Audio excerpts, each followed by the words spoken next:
नमस्ते दोस्तों, मैं हूं चेस ग्रैंड मास्टर स्वप्निल दोपाड़े और ओपनिंग ट्रैप्स के सीरीज़ के इस वीडियो में आपका स्वागत है। इस वीडियो में हम देखेंगे 5 killer traps queen's gambit opening में। क्वींस गैम्बिट ओपनिंग के स्टार्टिंग मूव्स है D4, D5, C4 और इसे कहते हैं queen's gambit opening. Queen's gambit opening इसे इसीलिए कहते हैं क्योंकि हम फर्स्ट मूव हम क्वीन की पॉन खेलते हैं और D4, D5 के बाद C4 तो हम सेकंड मूव पे ही एक पॉन सेक्रीफाइस देते हैं, हम पॉन गैम्बिट देते हैं, इसीलिए इस ओपनिंग का नाम है क्वींस गैम्बिट ओपनिंग। अभी हम ये ओपनिंग में 5 किलर ऐसे ट्रैप्स देखेंगे जिसमें आपके अपोनेंट्स फंसने के चांसेस बहुत ज़्यादा है और स्पेशली बिगिनर लेवल पे या तो ऑनलाइन ब्लिट्स इवेंट्स में इस ट्रैप्स का बहुत महत्व है, क्योंकि बहुत बार ऐसा देखा गया है कि बिगिनर लेवल पे या तो ऑनलाइन ब्लिट्स टूर्नामेंट्स में बहुत सारे प्लेयर्स ये ट्रैप्स में फंस जाते हैं। इस वीडियो में हम देखेंगे 2 ट्रैप्स वाइट के साइड से और 3 ट्रैप्स ब्लैक के साइड से। तो चलिए वीडियो को शुरू करते हैं और ट्रैप नंबर 1 के साथ इस वीडियो की शुरुआत करते हैं। हमारा जो फर्स्ट ट्रैप है वो है D4, D5, C4 और D into C4 के बाद। ये ओपनिंग का नाम है क्वींस गैम्बिट एक्सेप्टेड, क्योंकि हमने सेकंड मूव पे पॉन सेक्रीफाइस दिया था और ब्लैक ने ये पॉन सेक्रीफाइस एक्सेप्ट कर लिया है। D4, D5, C4, D into C4। अभी हम खेलेंगे E3। E3 खेलने का एक क्लियर कट आइडिया है वाइट का बिशप इंटू C4 और इधर बहुत सारे मूव्स है। For example night F6 main line है ब्लैक के साइड से, बट ब्लैक B5 करके पॉन डिफेंड करने का भी सोच सकता है और बिगिनर लेवल पे B5 मूव बहुत बार खेली जाती है क्योंकि उनको थ्योरी पता नहीं होती है और वो चाहते हैं कि उन्होंने जो सेकंड मूव पे पॉन मारा हमारा C4 का, उसे वो डिफेंड कर ले। B5 पे अभी हम खेलेंगे A4 खेलने के बाद हम इमीडिएटली B5 पॉन पे अटैक कर रहे हैं और A4 के बाद ब्लैक खेल सकता है C6। ब्लैक A6 भी खेल सकता है, बट A6 खेलने के बाद हम A into B5 मार देंगे और हम देख सकते हैं कि A into B5 पॉन वो रिकैप्चर नहीं कर सकता है क्योंकि A8 का रुक पीछे हैंगिंग है। अगर A into B5 मारा तो रुक into A8 के बाद हम क्लियर एक रुक अप हो जाएंगे। A4 के बाद ब्लैक का बेस्ट मूव है C6। बेस्ट मूव नहीं, बट ऐसा लगता है कि वो बेस्ट मूव है क्योंकि उसका जो स्ट्रेटेजी है पॉन डिफेंड करने का, उसके लिए C6 ही सबसे लॉजिकल मूव लगता है। अगर C6 के जगह पे वो अगर बिशप से पॉन को डिफेंड करे बिशप D7 से, तब हम सिंपली A into B5 मार सकते हैं। बिशप into B5 के बाद नाइट A3 और देख सकते हैं कि ये जो बिशप है B5 का और पॉन C4 का दोनों पे अटैक है, जिसके बाद हम पॉन रिकवर कर लेंगे और हमारा अच्छा पोजीशन रहेगा क्योंकि हमारे पास डेवलपमेंट एडवांटेज भी रहेगा इस पोजीशन में। A4 के बाद अगर C6 खेला ब्लैक ने तो इधर white simply A into B5 मार के पॉन कैप्चर करेगा B5 पे।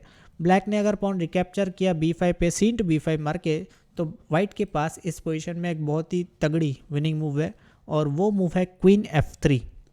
क्वीन F3 के बाद थोड़ा ऑड मूव है क्योंकि यूजुअली ओपनिंग में हम पीसेस डेवलप करते हैं, बट ये पोजीशन में क्वीन F3 खेल के क्वीन इमिडिएटली बाहर निकाल के हम बहुत एक स्ट्रॉन्ग थ्रेट दे रहे हैं 8 रुक को। और हम देख सकते हैं कि ये जो डायगनल है वो इतना वीक है ब्लैक का कि उस डायगनल पे अगर कोई भी पीस ब्लैक इंटरपोज करेगा तो हम उसे क्वीन से मार देंगे। अगर उसने बिशप इंटरपोज किया तो क्वीन इंटू बिशप मार देंगे, अगर नाइट इंटरपोज किया तो क्वीन इंटू नाइट मार देंगे।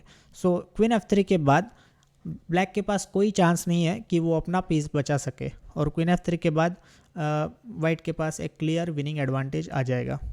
यह है पहला ट्रैप। इनफैक्ट ये जो ट्रैप है वो इतना फेमस और इतना पॉपुलर है कि मैंने ये ट्रैप इस सीरीज़ के एक और वीडियो में भी कवर किया है, बट क्वींस गैम्बिट में ये ट्रैप इतना फेमस है कि मैंने सोचा क्यों ना इस ट्रैप को इस वीडियो में भी हम इंक्लूड करें। क्वीन F3 के बाद वाइट विनिंग है। ये फर्स्ट ट्रैप है और बहुत कॉमन ट्रैप है, तो ज़रूर आप इस ट्रैप को याद रखिए। ये आपके गेम्स में या तो ऑनलाइन गेम्स में होने के बहुत चांसेस है। अभी हम चलते हैं सेकंड ट्रैप की ओर। तो हमारा जो सेकंड ट्रैप है वो भी है क्वींस गैम्बिट एक्सेप्टेड ओपनिंग में ही। D4, D5, C4, D into C4, E3, night F6। अभी लास्ट ट्रैप में हमने देखा था कि ब्लैक अगर B5 से पॉन को डिफेंड करता है C4 के पॉन को, तो हम कैसे उस पर एक ट्रैप डाल सकते हैं। अगर वो मेन लाइन खेलता है नाइट F6 तो उसमें भी एक बहुत ही अच्छा ट्रैप है जिसमें आपका अपोनेंट फंस सकता है। नाइट F6 के बाद हम बिशप इंटू C4 मारेंगे, पॉन रिकैप्चर करेंगे। और इधर मेन लाइन जो है वो है E6। E6 के बाद ब्लैक C5 करता है और सेंटर में खेलने का ट्राई करता है, और गेम जो है काफ़ी बैलेंस्ड रहता है, उसमें बहुत डीप लाइंस और डीप थ्योरी है, और ये मेन लाइन है। बट इसमें ब्लैक का जो एक इशू रहता है, एक प्रॉब्लम रहता है ब्लैक का, वो है बिशप C8 पे। बिशप C8 है वो थोड़ा क्लोज रहता है E6 पॉन के वजह से, उसकी जो एक्टिविटी है वो लिमिटेड रहती है, और आगे जाके ब्लैक A6 B5 करके बिशप डेवलप करने का ट्राई करता है। तो इसीलिए बहुत प्लेयर्स ये भी सोच सकते हैं कि इधर E6 करने के पहले क्यों ना हम बिशप को ही डेवलप कर ले और उसके बाद E6 करें, तो जिसके वजह से हम ब्लैक का जो बिशप है F5 पे वो थोड़ा एक्टिव रहेगा। या तो बिशप G4 कर सकता है और उसके बाद E6 करने का सोच सकता है, बट ये दोनों ही मूव्स इमीडिएटली ब्लैक को लॉस में लेके जाएंगे। फॉर एग्जांपल अगर उसने बिशप G4 खेला तो हम क्वीन B3 करेंगे, और हम देख सकते हैं कि F7 पे हमारा थ्रेट है बिशप F7 चेक, और B7 का पॉन भी हैंगिंग है, तो उसके वजह से वाइट इमीडिएटली एक पॉन मिल जाएगा, और वाइट को इमीडिएटली एक पॉन मिल जाएगा, और साथ ही में मटेरियल एडवांटेज भी मिल जाएगा। अगर बिशप F5 करता है तो भी सेम चीज़, हम क्वीन B3 ही करेंगे, क्योंकि बिशप को डेवलप करने से B7 का पॉन वीक हो चुका है, और F7 पे तो हम इमीडिएटली प्रेशर दे ही रहे हैं, सो इसमें भी वाइट को एक पॉन एक्स्ट्रा मिल जाएगा। तो दोनों ही मूव्स ख़राब है ब्लैक के लिए। और एक जो मूव है E6 के अलावा, जो कि मेन लाइन है, जैसे मैंने बताया था E6 मेन लाइन है, बट E6 के अलावा अगर वो G6 करना चाहता है, आइडिया है कि बिशप को फिएंचेटो करके और फिर शॉर्ट कैसल करे, तो बहुत सारे प्लेयर्स ये भी ट्राई कर सकते हैं अपने गेम्स में। तो इधर हमारे पास काफ़ी मूव्स है, डेवलपिंग मूव्स है। फॉर एग्जांपल हम नाइट F3 करके सिंपल शॉर्ट कैसल्स करके गेम कंटिन्यू कर सकते हैं, जो कि नॉर्मल है, कम्प्लीटली फाइन है। बट इसमें इस पोजीशन में हम एक ब्यूटीफुल ट्रैप डाल सकते हैं हमारे अपोनेंट के ऊपर। सो सबसे पहले हम नाइट F3 करेंगे, बिशप G7, और अभी शॉर्ट कैसल्स किए बिना हम देंगे क्वीन A4 चेक ब्लैक के किंग को। क्वीन A4 चेक देने के बाद ब्लैक के पास 4 मेन ऑप्शंस है ये चेक के अगेंस्ट में खेलने के लिए, और चारों के चारों ऑप्शंस में उसका माइनस आ जाएगा, बट एक ही ऑप्शन है जो कि 5th ऑप्शन है जिसमें गेम कंटिन्यू होगा नॉर्मली। सो ये 4 ऐसे ऑप्शंस है जो कि उसका पोजीशन काफ़ी ख़राब कर सकते हैं। और अगर अपोनेंट के पास 5 ऑप्शंस है, उसमें से अगर 4 ऑप्शंस ख़राब है, तो ये जो चीज़ है वो ये ट्रैप को बहुत किलर बना देती है। सो क्वीन A4 चेक के बाद सबसे लॉजिकल अगर हम सोचें तो सबसे लॉजिकल जो ब्लैक का ट्राई है चेक से बचने के लिए, वो है बिशप D7। बिशप को ये डायगोनल के बीच में ला दिए और चेक से बच गए, बट बिशप D7 के बाद वाइट खेलेगा क्वीन B3, और क्वीन B3 के बाद हम देख सकते हैं कि B7 का पॉन और F7 का पॉन दोनों फिर से अटैक्ड है, जिसके बाद वाइट को एक क्लियर पॉन अप पोजीशन मिल जाएगी। सो बिशप D7 पे क्वीन B3 के बाद वाइट सिंपली पॉन अप हो रहा है। अगर बिशप D7 ना करे और क्वीन D7 करे, क्वीन को इंटरपोज करे ब्लैक अगर चेक के बीच में, तो वाइट के पास एक बहुत ही अच्छा टैक्टिकल शॉट है, और वो है बिशप इंटू F7 चेक। अभी बिशप F7 चेक के बाद हमने एक पॉन तो मार लिया, और ब्लैक का किंग अपने बिशप को कैप्चर नहीं कर सकेगा, क्योंकि नाइट E5 चेक के बाद हम देख सकते हैं कि फोर्क में हम क्वीन गेन कर लेंगे। अगर क्वीन D7 के जगह पे ब्लैक ने खेला नाइट BD7, जो कि एक फिर से काफ़ी लॉजिकल मूव है, क्योंकि वो एक पीस भी डेवलप कर रहा है और साथ में चेक के अगेंस्ट में भी बच रहा है। बट इधर भी वाइट के पास वही सिमिलर टैक्टिकल शॉट है, जिसके बाद वाइट का विनिंग पोजीशन आ जाएगा, और वो शॉट है bishop F7 check, king F7, knight G5 check. अभी अगर किंग G8 जाए ब्लैक, तो क्वीन B3 चेक के बाद हम देख सकते हैं कि नेक्स्ट मूव हम क्वीन इंटू F7 चेकमेट कर देंगे। ब्लैक थोड़ा डिले कर सकता है E6 खेल के, but queen into E6 check, king F8 और क्वीन F7 चेकमेट, और गेम चेकमेट में एंड हो जाएगा। किंग G8 के जगह पे अगर किंग E8 खेले या तो किंग F8 खेले, दोनों ही मूव्स पे हम खेलेंगे नाइट E6, और किंग F8 पे तो सीधा सीधा फोर्क में ही क्वीन मार रहा है ब्लैक का, और किंग E8 पे नाइट E6 खेलने के बाद हम देख सकते हैं कि ब्लैक का जो क्वीन है D8 पे वो हो जाएगा ट्रैप, और हम एक क्लियर क्वीन अप हो जाएंगे, हमारे पास विनिंग एडवांटेज आ जाएगा। अभी लास्ट जो ऑप्शन बचता है जो कि ख़राब है फिर से ब्लैक के लिए, वो है simple move king F8। Simple check से हम चेक से ब्लैक हट जाएगा, बट किंग F8 जो मूव है वो दिखने में बहुत ही ख़राब मूव है। फर्स्ट ऑफ ऑल क्योंकि ब्लैक का जो कैसल का राइट है वो चले जाएगा, तो ब्लैक अभी किंग साइड पे कैसल नहीं कर पाएगा। और अगर हम सिंपल डेवलपिंग मूव्स भी करें, फॉर एग्जांपल अगर वाइट ने कैसल कर लिया तो भी ब्लैक को डेवलपमेंट में काफ़ी दिक्कत होगी, स्पेशली किंग साइड में। सो जिसके वजह से अगर अभी किंग एफ8 के बाद अगर वाइट ने शॉर्ट कैसल कर लिया तो उसका एक क्लियर एडवांटेज उसके पास रहेगा।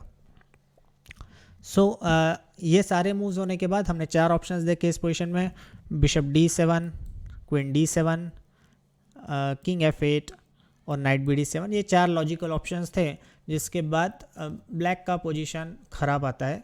सो सिर्फ एक ही ऐसा ऑप्शन है जिसमें ठीक ठाक पोजीशन ब्लैक का रहता है, प्लेबल पोजीशन रहता है, और वो ऑप्शन है C6। और C6 के बाद हम कैसल नहीं कर सकते, ये एक इम्पॉर्टेंट पॉइंट है नोट करने का, नहीं तो अपना ही ट्रैप अपने ऊपर भारी पड़ जाएगा। क्योंकि अगर हमने कैसल किया इस पोजीशन में तो ब्लैक खेलेगा B5, और B5 के बाद हम देख सकते हैं कि हमारा एक पीस मर जाएगा, C4 का बिशप और क्वीन A4 पे दोनों ही अटैक्ड है। सो C6 के बाद ब्लैक का थ्रेट है B5, तो हम खेलेंगे क्वीन B3। फिर से हम F7 पॉइंट पे अटैक कर रहे हैं, और अगर ब्लैक करेगा कैसल तो हम भी कैसल कर लेंगे, जिसके बाद एक डिसेंट पोजीशन है, प्लेबल है दोनों साइड के लिए। सो ये जो ट्रैप है क्वीन A4 चेक का, ये याद रखने जैसा है, क्योंकि इसमें ब्लैक के पास 5 ऑप्शंस है, जिसमें से 4 ऑप्शंस उसके लिए हानिकारक है। सो अभी हम चलते हैं थर्ड ट्रैप की ओर। सो हमारा जो थर्ड ट्रैप है वो है क्वींस गैम्बिट डिक्लाइन वेरिएशन में। क्वींस गैम्बिट डिक्लाइन वेरिएशन के स्टार्टिंग मूव्स है D4, D5, C4, E6। हमने जो पिछले 2 ट्रैप्स देखे थे वो है क्वींस गैम्बिट एक्सेप्टेड वेरिएशन के ट्रैप्स, जिसमें D/C4 मारने के बाद हमने 2 ट्रैप्स देखे थे। सो अभी हम देखेंगे क्वींस गैम्बिट डिक्लाइन, जो है E6। अभी वाइट खेलेगा नाइट C3, नाइट F6 और बिशप G5। यह है क्वींस गैम्बिट डिक्लाइन का मेन पोजीशन, और इसमें ब्लैक की तरफ से मेन लाइन है बिशप E7। फिर उसके बाद ब्लैक शॉर्ट कैसल्स करके H6 करता है, और काफ़ी स्ट्रैटेजिक प्ले डेवलप होता है आगे जाके। बट इस पोजीशन में ब्लैक एक बहुत ही अच्छा ट्रैप अपोनेंट के ऊपर डाल सकता है, और वो है नाइट BD7। सो बिशप डेवलप करने की जगह पे हम नाइट डेवलप करते हैं, और ये ट्रैप मैंने बचपन में ही सीखा था, और मुझे भी चांस मिला था कि मैं ये ट्रैप खेल के कुछ अपोनेंट्स के साथ ये ट्रैप खेल के गेम जीत सकूं, और मैंने 1-2 गेम जीते भी थे।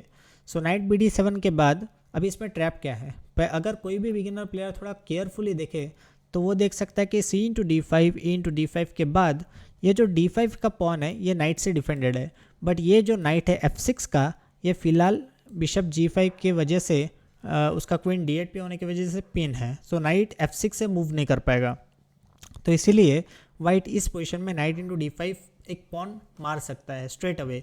बट यही इस लाइन का ये ट्रैप है कि अगर वाइट ने पॉन मारा D5 का तो ब्लैक नाइट रिकैप्चर कर सकता है, जो कि काफ़ी सरप्राइजिंग है। क्यों हम अपना क्वीन दे D8 का, बट अगर हम एक मूव आगे देखें तो अगर वाइट ने बिशप D8 हमारा क्वीन मारा तो हम बिशप B4 चेक देंगे, जिसके बाद किंग को तो स्क्वेयर्स है नहीं, तो क्वीन ही वो इंटरपोज करेगा बीच में, ओनली मूव है वाइट के लिए। सो अगर वाइट ने क्वीन D2 खेला तो हम बिशप D2 मार देंगे उसका क्वीन, उसको किंग D2 मारना फोर्स कंपलसरी है, फोर्स्ट मूव है, और हम उसका बिशप मार देंगे D8 का किंग D8। और आगे अगर हम अभी पीसेस काउंट करेंगे, ये जो टैक्टिकल ऑपरेशन हुआ, ये जो फोर्स्ट मूव्स दोनों साइड ने खेले, अभी ये फोर्स्ट मूव्स खेलने के बाद अगर हम पीसेस काउंट करें तो ब्लैक के पास 1, 2 और 3 माइनर पीसेस है, जबकि वाइट के पास सिर्फ 2 ही पीसेस माइनर पीसेस बचे हुए हैं, जिसका एक क्लियर मतलब है कि वाइट एक पीस डाउन है और ब्लैक के पास विनिंग एडवांटेज है। तो ये काफ़ी सिंपल सा और छोटा सा ट्रैप है, और याद रखने में भी काफ़ी आसान है, तो आप ज़रूर इस ट्रैप को भी याद रखिए। अभी हम चलते हैं हमारे फोर्थ ट्रैप की ओर। हमारा जो फोर्थ ट्रैप है वो है क्वींस गैम्बिट डिक्लाइन के कैम्ब्रिज स्प्रिंग्स वेरिएशन में। सो ओपनिंग मूव्स है D4, D5, C4, E6, night C3, night F6, bishop G5, night BD7। ये पोजीशन में प्रीवियस ट्रैप में भी देखा था, और नाइट BD7 के बाद अगर वाइट को ऑफकोर्स वो ट्रैप पता है, प्रीवियस ट्रैप हमारा पिछला ट्रैप, तो वो C/D5, E/D5 मार के नाइट D5 नहीं मारेगा, तो वो इस पोजीशन में E3 भी कर सकता है, जो कि one of the main lines है इस पोजीशन की। E3 के बाद हम करेंगे C6, नाइट F3। तो ये जो प्ले है वो ट्रांसपोज हो चुका है कैम्ब्रिज स्प्रिंग्स वेरिएशन में। नाइट F3 के बाद हम खेलेंगे क्वीन A5। अभी क्वीन A5 के बाद इसका आइडिया क्या है, क्वीन A5 का आइडिया है कि वो नाइट C3 के नाइट को पिन कर रहा है और आगे जाके कभी भी नाइट E4 करके या बिशप B4 करके वो C3 के नाइट के ऊपर बहुत ज़्यादा प्रेशर डेवलप करेगा, बहुत ज़्यादा प्रेशर उस पर बना के रखेगा। सो क्वीन A5 के बाद बिशप D3 वाइट खेल सकता है, पीस डेवलप कर रहा है और साथ ही में वो कैसल्स के लिए भी प्रिपरेशन कर रहा है। सो बिशप D3 के बाद हम खेलेंगे नाइट E4। नाइट E4 के बाद एक तो बिशप पे भी अटैक हम थोड़ा मेंटेन कर रहे हैं और साथ में C3 के नाइट के ऊपर भी प्रेशर मेंटेन कर रहे हैं। तो क्वीन A5 का ये एक बहुत ही पावरफुल आइडिया है नाइट E4। नाइट E4 के बाद हम देख सकते हैं कि बिशप इंटू E4 वो नहीं मार सकता है, क्योंकि D इंटू E4 के बाद वो E4 का पॉन तो मार नहीं पाएगा और साथ में अगर वो नाइट हटेगा, क्योंकि हम अभी F3 नाइट पे अटैक कर रहे हैं, सो अगर वो नाइट कहीं भी हटाए D2 पे तो हम क्वीन इंटू G5 मार के एक क्लियर पीसअप हो जाएंगे। और अगर वो इस पोजीशन में नाइट E5 खेलता है तो हम सिंपल मूव बिशप B4 कर सकते हैं, जिसके बाद C3 नाइट पे प्रेशर है और नेक्स्ट मूव हम नाइट इंटू नाइट मारने का भी प्लान कर सकते हैं। हमने डायरेक्टली नाइट इंटू नाइट इसीलिए नहीं मारा इस पोजीशन में, क्योंकि अगर नाइट इंटू नाइट मार देते तो वाइट D इंटू E5 मार देता और हम क्वीन इंटू पॉन नहीं मार सकते, क्योंकि क्वीन D8 हमारा ही चेकमेट हो जाता। तो इसलिए नाइट E5 पे एक मूव ब्लैक ने बिशप B4 खेलना है और उसके बाद नाइट इंटू नाइट का थ्रेट है, जिसके बाद ब्लैक क्लियरली बेटर है इस पोजीशन में। सो बिशप इंटू नाइट वो नहीं मार सकता है, तो वो एक मूव खेल सकता है क्वीन C2, जिसके बाद वो C3 के नाइट को भी डिफेंड कर रहा है और E4 के नाइट पे भी प्रेशर मेंटेन कर रहा है।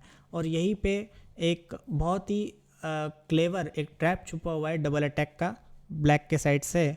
अभी C3 के नाइट के ऊपर हम प्रेशर दे रहे हैं और हम शायद बिशप B4 करके गेम कंटिन्यू कर सकते हैं, बट इसमें ब्लैक के पास एक बहुत ही स्ट्रॉन्ग आइडिया है और वो है नाइट इंटू बिशप।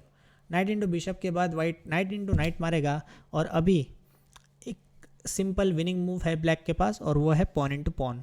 अभी इसमें विनिंग क्या है, फर्स्ट ऑफ ऑल हम पॉन इंटू पॉन मार के बिशप पे तो अटैक कर ही रहे, बट साथ ही में ये हम देख सकते हैं कि ये जो लॉन्ग अटैक है क्वीन का G5 नाइट के ऊपर, ये भी काफ़ी स्ट्रॉन्ग है। तो ये जो दोनों अटैक है, डबल अटैक है, ये दोनों को डिफेंड करना वाइट के लिए पॉसिबल नहीं है और वाइट इधर एक पीस डाउन हो जाएगा नेक्स्ट मूव पे। सो अगर वो बिशप इंटू C4 मारता है हम उसका नाइट मार देंगे, जिसके बाद ब्लैक क्लियरली विनिंग पोजीशन में है। सो ये ट्रैप भी याद रखने जैसा है कैम्ब्रिज स्प्रिंग वेरिएशन का। आप क्वीन A5 कीजिए इस पोजीशन पे, नाइट F3 के बाद क्वीन A5 कीजिए, बिशप D3 पे आप नाइट E4 कीजिए और क्वीन C2 पे night into G5, night into G5, D into C4 मार के आप एक पीसअप हो सकते हैं। तो चलिए अभी इस वीडियो के लास्ट ट्रैप की ओर हम चलते हैं और लास्ट ट्रैप सीखते हैं। इस वीडियो का जो आखिरी और पांचवा ट्रैप है वो थोड़ा सा एक ऑड ओपनिंग वेरिएशन से आता है। उस ओपनिंग का नाम है अल्बिन काउंटर गैम्बिट और काफ़ी रेयर ओपनिंग है, बट जो लोग काफ़ी स्ट्रॉन्ग अटैकिंग चेस ओपनिंग से ही एग्रेसिव चेस खेलना चाहते हैं वो ये ओपनिंग का काफ़ी उपयोग करते हैं। ये ओपनिंग के स्टार्टिंग मूव्स है D4, D5, C4 और अभी E5। E5 खेल के ब्लैक इमीडिएटली सेंटर में काउंटर अटैक करना स्टार्ट कर देता है और इनफैक्ट ये E5 का जो पॉन है वो ब्लैक सेक्रीफाइस दे रहा है इमीडिएटली ओपनिंग में ही, सेकंड मूव पे ही। और सेक्रीफाइस के बदले में वो सेंटर में थोड़ा एक स्पेस गेन करता है और फास्ट डेवलपमेंट की कोशिश करता है। सो E5 के बाद white D into E5 usually मार ही देता है पॉन D4। और अभी वाइट के पास बहुत सारे ऑप्शंस है, वो नाइट F3 करके G3 करके bishop G2 with idea castle करके गेम कंटिन्यू कर सकता है। बट एक जिस प्लेयर को इस वेरिएशन के बारे में ज़्यादा नॉलेज ना हो वो इमीडिएटली D4 पॉन को चैलेंज करने का ट्राई करेगा E3 करके। E3 करने के बाद हम देंगे bishop B4 check, bishop D2 और बिशप D2 के बाद एक बहुत ही अच्छा ट्रैप है इस पोजीशन में ब्लैक के साइड से और वो ट्रैप है D into E3। D into E3 मारने के बाद हम हमारा बिशप B4 का फ्री में दे रहे हैं, बट फ्री नहीं है, उसके पीछे एक बहुत ही क्लेवर ट्रैप छुपा हुआ है। सो हम वो ट्रैप देखते हैं। अभी D इंटू E3 मारने के बाद अगर वाइट ने बिशप इंटू बिशप मारा तो हम E इंटू F2 चेक देंगे, पॉन मार देंगे और E इंटू F2 के बाद हम देख सकते हैं कि वाइट किंग इंटू पॉन नहीं मार सकता, क्योंकि क्वीन इंटू क्वीन फ्री में उसका मर जाएगा, क्वीन फ्री में मर जाएगा, जिसके बाद ब्लैक के पास एक विनिंग एडवांटेज, बहुत ही ईजी विनिंग एडवांटेज है। सो उसके पास ओनली मूव है कि वो किंग E2 पे रखे और D1 के क्वीन को सपोर्ट करते हुए रखे।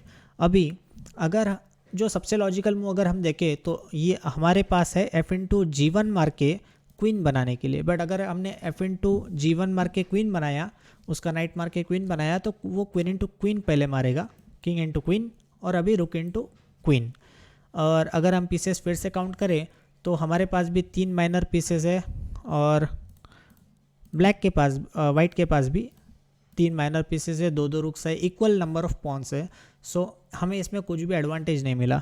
तो इसीलिए करेक्ट विनिंग मूव इस पोजीशन में है किंग E2 के बाद एफ इंटू G1, मतलब पॉन इंटू नाइट मार के नाइट बनाने का, जो कि काफ़ी सरप्राइजिंग है। यूजुअली हम क्वीन से पॉन को क्वीन से प्रमोट करते हैं, बट इस पोजीशन में हमको नाइट बनाने का है। सो एफ इंटू G1 मार के अगर हमने नाइट बनाया तो इसका एडवांटेज ये है कि इमीडिएटली हम नाइट से वाइट के किंग को चेक दे रहे, और वाइट को क्वीन इंटू क्वीन मारने का चांस नहीं मिलेगा। सो एफ इंटू G1 मार के अगर हमने नाइट बनाया, वाइट को फोर्स्ड है कि वो हमारा नाइट रिकैप्चर करे, रुक इंटू G1, और अभी हमारे पास जो विनिंग मूव है वो है बिशप G4 चेक, और बिशप G4 चेक के बाद हम उसका D1 का क्वीन नेक्स्ट मूव मार देंगे। वाइट अगर किंग F2 खेलेगा, हम next move queen into queen मार के एक क्लियर क्वीन अप हो जाएंगे। तो एक सिंपल सा और बहुत ही अट्रैक्टिव ट्रैप है, और जिसमें फिर से आपके अपोनेंट के फंसने के चांसेस काफ़ी ज़्यादा है, क्योंकि एफ इंटू G1 मार के जो हमने नाइट बनाया इस पोजीशन में, वो उतना इजी नहीं है देखने के लिए, कैलकुलेट करने के लिए। क्वींस गैम्बिट ओपनिंग के ये जो 5 ट्रैप्स हमने डिस्कस किए, ये जो 5 ट्रैप्स आपने सीखे, ये आपको अपने गेम्स में अप्लाई करने का चांस ज़रूर मिलेगा। और मुझे कमेंट सेक्शन में ज़रूर बताइएगा कि आपको ये ट्रैप्स कैसे लगे और आपको उसका कितना यूज़ हुआ। फिर से मिलते हैं कोई नए इंटरेस्टिंग चेस वीडियो में। धन्यवाद।